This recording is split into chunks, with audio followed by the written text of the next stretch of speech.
नमस्कार प्रेक्षकांनो, आजच्या एपिसोडमध्ये आपण बघूया.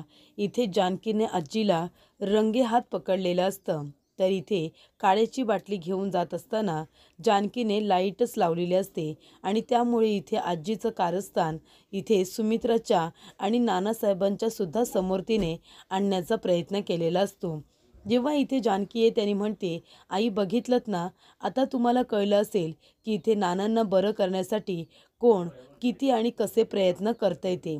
असं म्हणाल्यानंतर इथे सुमित्राला आठवतं, इथे वेळोवेळी आजीने तिचे कान भरण्याचे प्रयत्न केलेले असतात. तिची आई तिला म्हणत असते, अगं सावत्र शेवटीला सावत्र असतं. तेव्हा इथे सौमित्राला सुद्धा ती म्हणालेली असते, अरे बघितलंस ना, जानकीने तुझ्या वडिलांना धक्का दिला. आणि त्यानंतर ती इथे सातत्याने म्हणत असते की जानकीने या घरामध्ये पाऊल टाकलं आणि तिने इथे वाद निर्माण केला.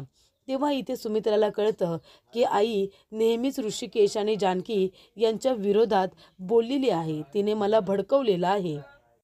तेव्हा सुमित्रा म्हणते, काय ग आई, हे काय केलंस तू? कशाला आली होतीस इथे?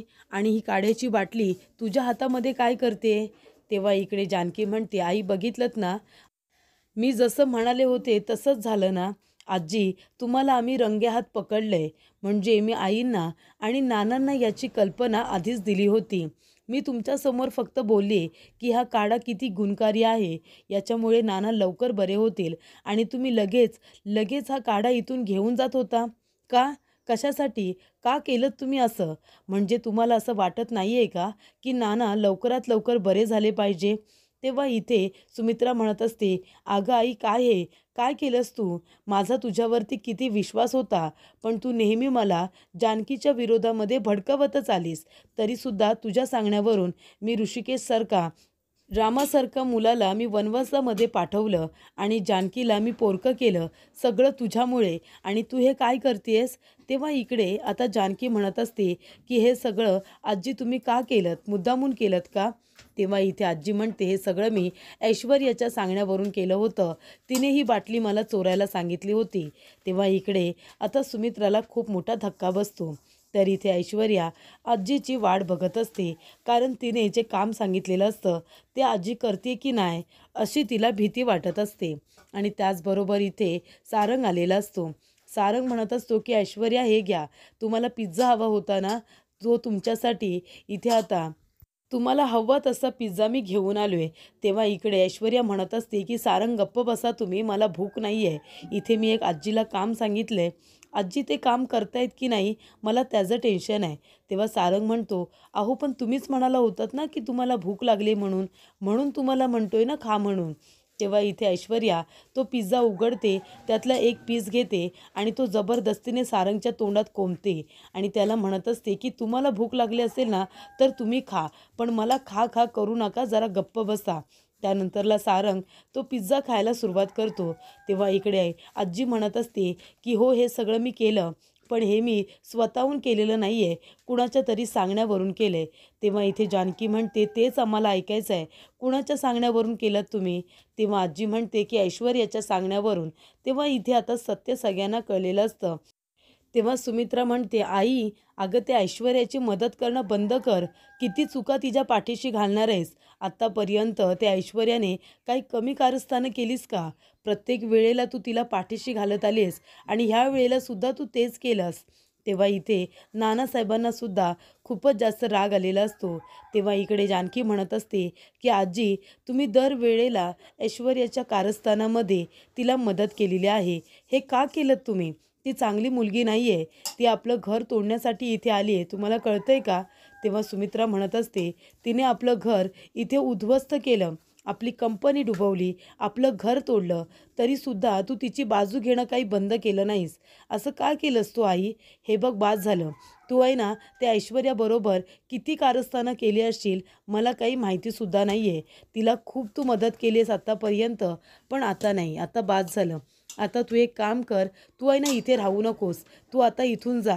मी तुला इथे राहू देणार नाही. तेव्हा इथे आई म्हणत असते, अगं असं काय करतेस सुमित्रा, तू जर मला इथून जायला सांगितलंस तर मी कुठे जाऊ गं. तेव्हा सुमित्रा म्हणते, जा कोकणात जा, कोकणातल्या घरी जाऊन राहा आणि तिथे किती कटकारस्थानं करायची आहेत ना ती कर, पण आता माझ्या घरामध्ये मला महाभारत नको. तेव्हा सुमित्रा म्हणते की आई तू इथून गेलीस तरीसुद्धा चालेल. तेव्हा जानकी म्हणते, नको आई, असं करू नका, आजींना इथून कुठेही जायला सांगू नका. आजी, हे सगळं आम्ही जे काही केलं ना ते तुमचे डोळे आत्ता तरी उघडावे म्हणून मी केलं होतं. मला माहिती होतं, मी म्हणाले हा काढा किती गुणकारी आहे, तर तुम्ही जाऊन सगळ्या ऐश्वर्याला सांगाल आणि ऐश्वर्या तुम्हाला नक्कीच म्हणेल की तो काढा काही करून तिथून गायब करा म्हणून. म्हणून मी फक्त तुम्हाला दाखवून देण्याचा प्रयत्न करत होते की नानांना इथे त्रास देणारी खरी व्यक्ती कोण आहे.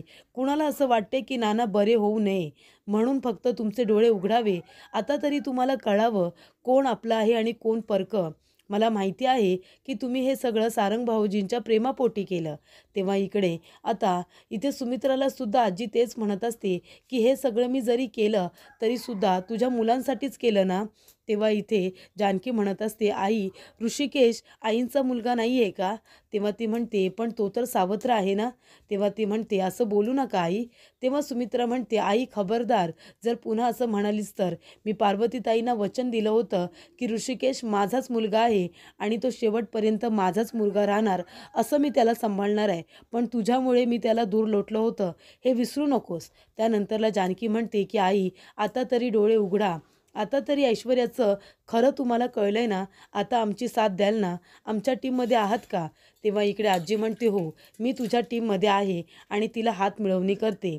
तेव्हा इकडे सारंग म्हणत असतो की ऐश्वर्या पिझ्झा खरंच खूप छान होता, एक पीस राहिलाय तो खा ना तुम्ही. तेव्हा ऐश्वर्या म्हणते, सांगितलं ना मला नको म्हणून, मला जबरदस्ती करू नका, मी आजींची वाट बघते. आजींना जे काम दिलंय ते झालंय की नाही ते विचारायचं आहे. तेवढ्यातच आजी रूममध्ये आल्यानंतर इथे ऐश्वर्या म्हणत असते, आजी तुम्ही आधी मला सांगा, तुम्हाला सांगितलेलं काम तुम्ही केलंत का.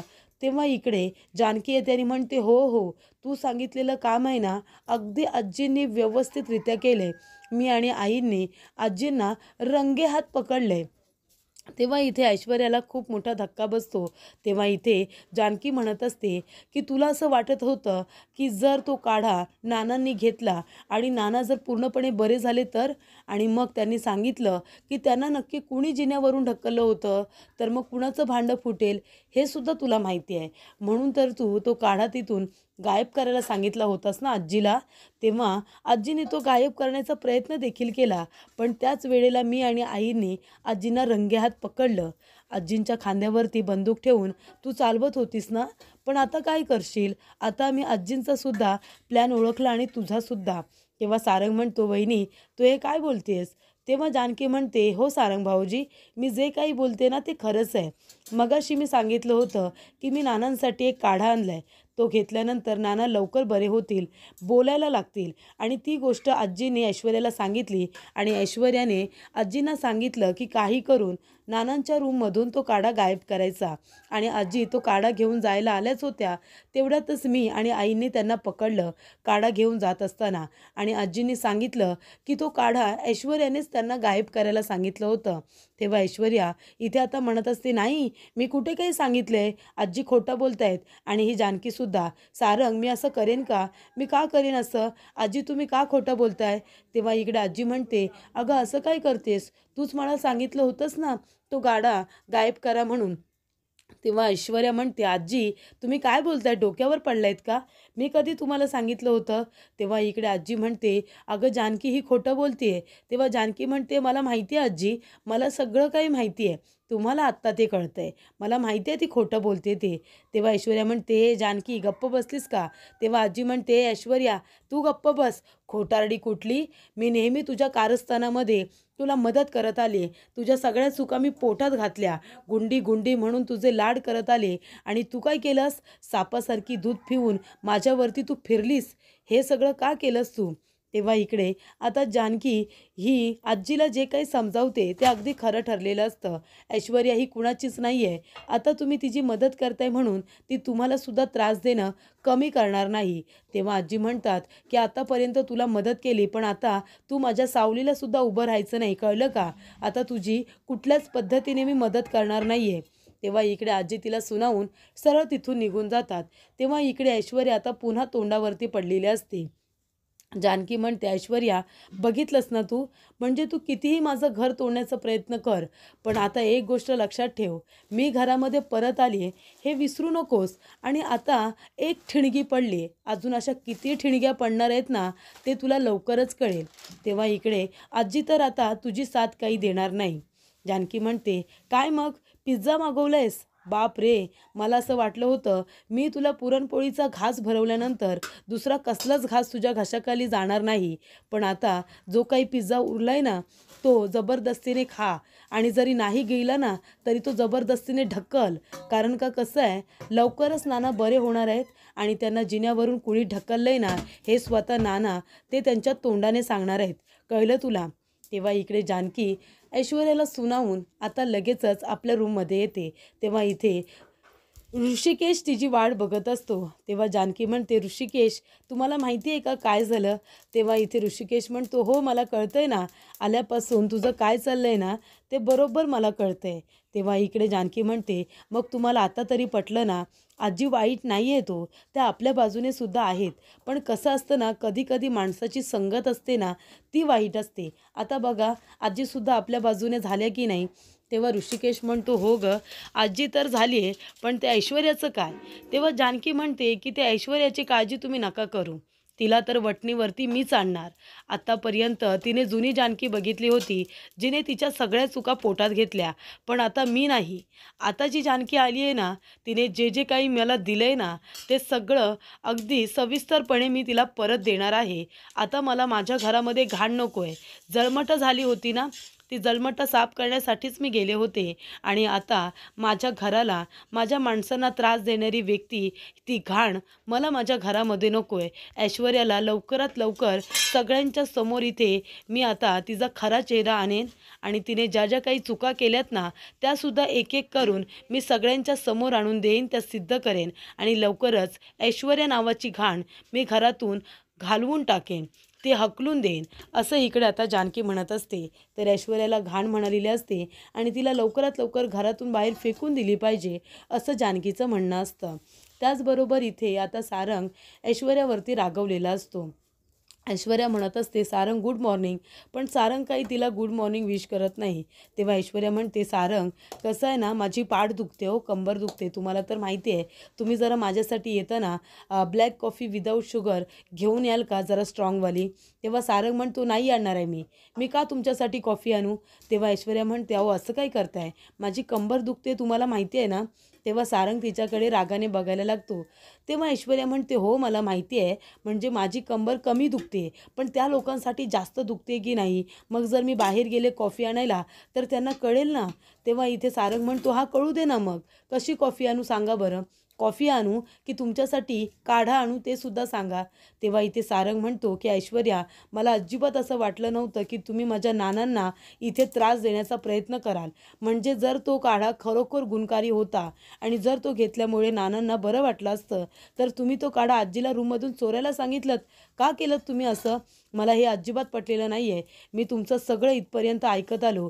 तुम्ही म्हणाला सारंग स्पर्धेमध्ये भाग घ्या, मी घेतला, कंपनी चालवा, मी चालवली, ती डुबवलीसुद्धा, आणि नंतरला तुम्ही म्हणालात की चोरी कर म्हणून घरामध्ये, तुमच्या सांगण्यावरून मी चोरीसुद्धा केली. प्रत्येक वेळेला मी तुमच्या पाठीशी खंबीरपणे उभा राहिलो आणि तुम्ही काय केलं, तुम्ही माझ्याच नानांना, माझ्याच आईला त्रास देण्याचा प्रयत्न केलात. हे मला अजिबात पटलेलं नाही आहे. त्याच्यामुळे आता इथनं पुढं मी तुमचं काहीच ऐकणार नाही आहे. तुम्हाला कुठल्याच बाबतीत मी मदत करणार नाही आहे, कळलं तुम्हाला? तेव्हा इकडे ऐश्वर्या म्हणत असते की हे सगळं त्या जानकीमुळे होतं आहे, कळते का तुला? ते आपल्यामध्ये फूट पाडण्याचं काम करते. तेव्हा इकडे ऐश्वर्या आता सारंगवरती पुन्हा एकदा ओरडते. तेव्हा सारंग म्हणतो, ठीक आहे, आता मला तुमच्याशी काही बोलायचंच नाही आहे आणि तुमची मदतसुद्धा करायची नाही आहे, जे काही करायचं आहे ते करा.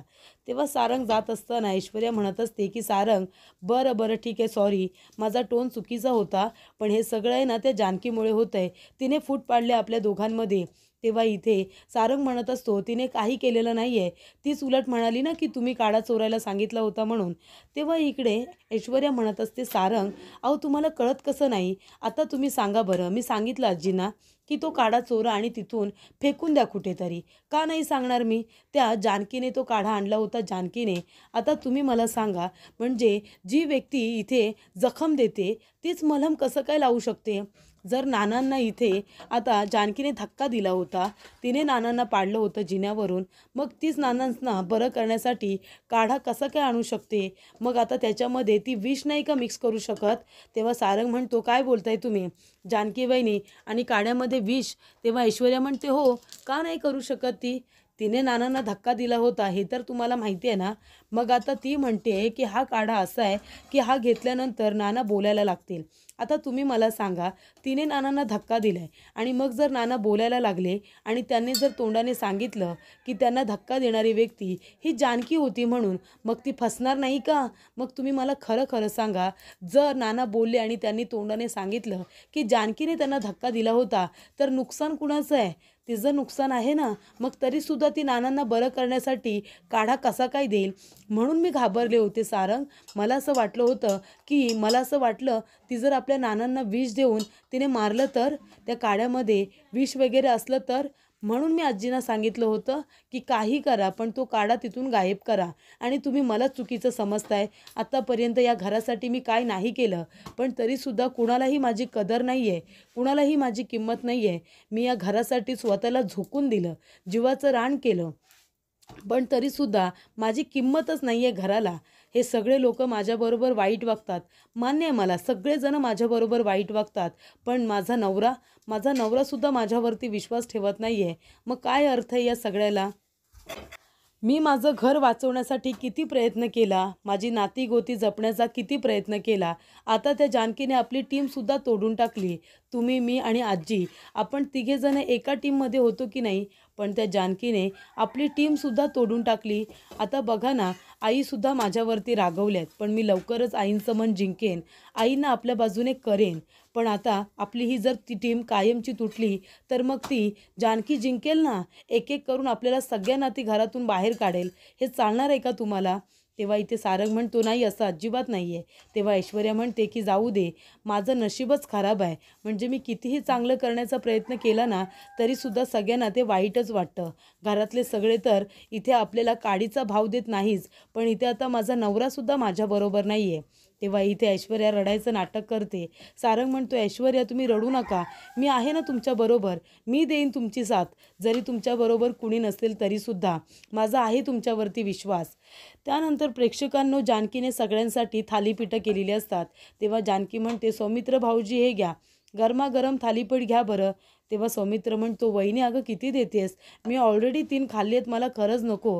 तेव्हा जानकी म्हणते, सौमित्र भाऊजी, अहो तुम्ही 7-8 थालीपीठं खाता आणि आता 3 खाल्ली तर बस म्हणताय, काय झालं, खा ना तुम्ही पोटभर. तेव्हा अवंतिका म्हणते, अरे वा, लाडका आहे ना सौमित्र वहिनींचा. तेव्हा इथे आता जानकी म्हणत असते, हो, आहेतच लाडके आणि त्यांना आवडतात म्हणूनच मी थालीपीठं बनवली आहेत. सौमित्र भाऊजी, काय झालं, चांगले झाले नाही आहेत का, तुम्हाला आवडले नाहीत का? तेव्हा सौमित्र म्हणतो, असं नाही आहे वहिनी, खूप छान झालेत आणि मला खूप आवडलेत. त्यानंतरला तिथे आजी येते. तेव्हा जानकी म्हणते, आजी थालीपीठं केलेत, तुम्ही बसा, मी तुम्हाला वाढते. तेव्हा जानकीला इथे आजी म्हणत असतात की जानकी तू बस इथे, मी थालीपीठं बनवणार आहे माझ्या हाताने आणि तुला वाढणार आहे. तेव्हा जानकी म्हणते, नाही नको आजी, मी बनवते ना. तेव्हा आजी म्हणते, काय रे, तुम्ही सगळेजण माझ्याकडे असे काय बघताय, तुम्हाला काय वाटलं मला थालीपीठं करता येत नाही का? आता बघा, मी थालीपीठं करते आणि जानकीला मी स्वतःच्या हाताने वाढते. असं म्हणाल्यानंतर सगळ्यांना आश्चर्य वाटतं. इथे सौमित्र म्हणत असतो की आजी असं बोलू शकते, या गोष्टीवरती माझा विश्वासच बसत नाही आहे. तेव्हा इथे आता अवंतिका म्हणत असते की वहिनी, नक्कीच या सगळ्याच्या मागे, म्हणजे आजींचं जे काही परिवर्तन झालं आहे, या सगळ्यांच्या मागे तुमचा हात तर नक्कीच आहे. सांगा बरं, काय केलं तुम्ही, आजी इतक्या लवकर कशा काय बदलल्या? तेव्हा जानकी म्हणते, आता जादूगर आपली जादू कुणाला सांगतो का, ही जादू केली आहे मी आजींवरती, म्हणून आजी बदललेल्या आहेत, त्या आपल्या टीममध्ये आल्यात. त्यानंतर इथे सौमित्र अवंतिकाला आणि जानकीला खुणावतो, कारण त्यांना ऋषिकेश बरोबर बोलायचं असतं. तेव्हा जानकी म्हणते, ऋषिकेश, इथे सौमित्र भाऊजी आणि अवंतिका यांना तुमच्याशी काहीतरी बोलायचं आहे. तेव्हा ऋषिकेश म्हणतो, बोला ना. तेव्हा इथे सौमित्र म्हणतो की दादा तुला माहिती आहे आम्ही आधीपासून तुझ्याच टीममध्ये होतो. तेव्हा इथे सौमित्र आता बोलायला घाबरत असतो. ऋषिकेश म्हणतो हे बघ मला हे सगळं माहिती आहे, जे काही बोलायचं आहे मुद्द्याचं बोला. त्यानंतरला इथे ऐश्वर्या म्हणत असते की सारंग हे बघा, सगळे लोक जरी माझ्या विरोधात असतील ना तरीसुद्धा माझा नवरा माझ्याबरोबर नसेल तर काय अर्थ आहे. तेव्हा सौमित्र म्हणतो नाही मी आहे तुमच्याबरोबर आणि आजीलासुद्धा लवकर आपल्या टीममध्ये परत घेऊन येईन. सांगेन मी तिला समजावून की जानकी वहिनीने हे सगळं नाटक केलं होतं म्हणून तिने सापळा रचला होता आधीच आणि त्याबद्दल तुला काही माहिती नव्हतं. तेव्हा इकडे आता सारंग म्हणत असतो की हे बघा मी तुमच्यासाठी जातो आणि स्ट्रॉंग कॉफी विदाऊट शुगर हे घेऊन येतो आणि त्याचबरोबर बाहेर जे काही घडतंय ना ती सगळी माहिती मी तुम्हाला देतो. म्हणजे तुम्ही उठू शकत नाही ना, तुमची कंबर दुखते, मग बाहेर कोण काय करतंय, काय प्लॅनिंग होतंय, सगळं मी येऊन तुम्हाला इथे सांगणार. मी तुमची CCTV होणार आहे ऐश्वर्या, तुम्ही काळजी करू नका. तेव्हा इथे ऐश्वर्या म्हणते सारंग खरंच तुम्ही किती चांगले आहात हो, किती प्रेम आहे तुमचं माझ्यावरती. तेव्हा सारंग म्हणतो हो ना, माझं तुमच्यावरती खूप प्रेम आहे. मी जातो हां, तुमच्यासाठी कॉफी घेऊन येतो आणि बाहेर जे काही चाललं आहे ना ते सुद्धा तुम्हाला सांगतो. तेव्हा इथे ऐश्वर्या म्हणत असते काय मूर्ख माणूस आहे हा, म्हणजे ह्याला समजावणंसुद्धा डोक्याला तापच आहे. त्यानंतर इथे आता सौमित्रला बोलू का नको बोलू असं होत असतं. तेव्हा जानकी म्हणते काय तुम्ही ॲडव्होकेट सौमित्र रणदिवे, अहो जजच्या समोरसुद्धा बोलायला इतके तुम्ही घाबरला नसाल, इतका वेळ लावताय तुम्ही आता बोलायला. तेव्हा जानकी म्हणत असते ऋषिकेश इथे अवंतिका आणि सौमित्र भाऊजी यांचं असं म्हणणं आहे की आता तुम्ही नवीन कंपनी सुरू केली आहे तेव्हा तुम्हाला लीगल ॲडवायझरची गरज असेल ना, मग लीगल ॲडवायझर म्हणून सौमित्र भाऊजी किंवा अवंतिका तुम्हाला जॉईंट होणार आहेत, तर तुम्हाला चालेल का. तेव्हा इथे आता ऋषिकेश म्हणत असतो हो चालेल ना, उलट तुमच्यासारखा लीगल ॲडवायझर जर आमच्या कंपनीला मिळाला तर कंपनीचा फायदाच होईल. त्यांचं हे बोलणं चालू असतं तेव्हा सारंग आलेला असतो आणि सारंग त्यांचं बोलणं हे ऐकत असतो. तेव्हा इथे ऋषिकेशला तर आनंद झालेला असतो. अवंतिका आता ऋषिकेशच्या कंपनीची लीगल ॲडवायझर म्हणून काम करणार असते. तेव्हा अवंतिका म्हणते थँक्यू दादा. तेव्हा जानकी म्हणत असते की बघितलंत ना अवंतिका, आता तुम्ही आहात नवीन लीगल ॲडवायझर, कॉंग्रॅच्युलेशन्स, पार्टी हवी आहे मला. तेव्हा अवंतिका म्हणते वहिनी म्हणाल तेव्हा मी तुम्हाला पार्टी द्यायला तयार आहे. त्यांचंसुद्धा आता सगळं चांगलं चालू असतं. तेव्हा इकडे अवंतिका म्हणत असते पण दादा आता तुम्हाला एक ऑफिसची गरज पडणार आहे. तेव्हा ऋषिकेश म्हणतो की जागा बघायला हवी आहे. तेव्हा सौमित्र म्हणतो दादा कशाला, आपलं ऑफिस आहे ना, ते तू घेऊ शकतोस ना, तिथे तू तुझं काम सुरू करू शकतोस. तेव्हा ऋषिकेश म्हणतो नाही नको, मी दुसरी जागा बघेन. तेव्हा इथे जानकी म्हणत असते ऋषिकेश असं काय करताय तुम्ही, ती सुद्धा आपलीच जागा आहे. तुम्ही विसरलात का, पार्वती आईनी जे विलचे पेपर तयार केलेत ना त्याच्यानुसार हे घर, ऑफिस, शेती सगळं काही तुमच्या नावावरती आहे. मग तरीसुद्धा तुम्ही हे सगळं का बरं सोडताय, आणि ते ऑफिस, ती कंपनीसुद्धा आपलीच आहे ना, तेव्हा इकडे तुम्ही ती जागा घेऊ शकता, वापरू शकता. तेव्हा इकडे ऋषिकेश म्हणतो ठीक आहे, ते ऑफिस मी वापरायला तयार आहे, पण माझी एक अट आहे. मी त्या ऑफिसला आणि कंपनीला मला सुमित्रा एंटरप्राइजेस म्हणून नाव द्यायचं नाही आहे, तर मी माझ्या कंपनीला जानकी एंटरप्राइजेस हेच नाव देणार आणि ऑफिसला सुद्धा. तेव्हा इथे जानकी म्हणते ऋषिकेश हे काय बोलताय तुम्ही.